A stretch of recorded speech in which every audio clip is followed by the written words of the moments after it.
Rhinoplasty அப்படிங்கிறது நம்மளோட நோஸோட வடிவத்தை மாற்றி அமைக்கிறதுக்காக செய்யக்கூடிய ஒரு சர்ஜரி தான் ரைனோபிளாஸ்டின்னு சொல்கிறோம். இதில் வந்து 2 பார்ட் இருக்குது. ஒன்று வந்து ஃபங்க்ஷனல் ப்ராப்ளம்காக பண்ணக்கூடிய ரைனோபிளாஸ்டி ஒன்று, ஈஸ்தட்டிக் பர்பஸ்க்காக பண்ணக்கூடிய ரைனோபிளாஸ்டி ஒன்று. என்ன ஃபங்க்ஷனல் ப்ராப்ளம் அப்படின்னு கேட்டிங்கன்னா, ஒரு சிலருக்கு வந்து நோஸ் பிளாக் வந்து மேஜர் கம்ப்ளைண்ட்டாக இருக்கும். அவங்களுக்கு பார்த்தீங்கன்னா சின்ன வயசில் அடிபட்டிருக்கலாம், இல்லை அடிபடாமையே அவங்க பிறவியிலேயே அவங்களுக்கு வந்து அந்த ரெண்டு நோஸ்க்கும் நடுவில் இருக்கக்கூடிய அந்த செப்டம் வந்து ரொம்ப வளைஞ்சு போய் இருக்கிறதுனால அவங்களுக்கு வந்து ப்ரீதிங் டிஃபிகல்ட்டி ரொம்ப இருக்கும். இப்போ இந்த மாதிரி ப்ரீதிங் டிஃபிகல்ட்டியோடு சேர்ந்து எக்ஸ்டர்னலாகவும் நோஸ் வந்து வளைஞ்சு தெரியும், அடிப்பட்டதுனாலையோ இல்லை நேச்சுரலாகவும் இருக்கலாம்.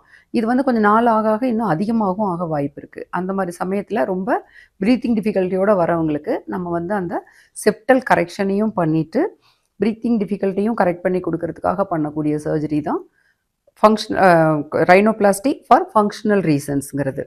காஸ்மெட்டிக் பர்பஸ்க்காக பண்ணக்கூடியது வந்து அவங்களுக்கு வந்து ஃபங்க்ஷனலாக எந்த ப்ராப்ளமும் இருக்காது, ப்ரீத்திங் டிஃபிகல்ட்டி இருக்காது, வேறு எந்த ப்ராப்ளமும் இருக்காது.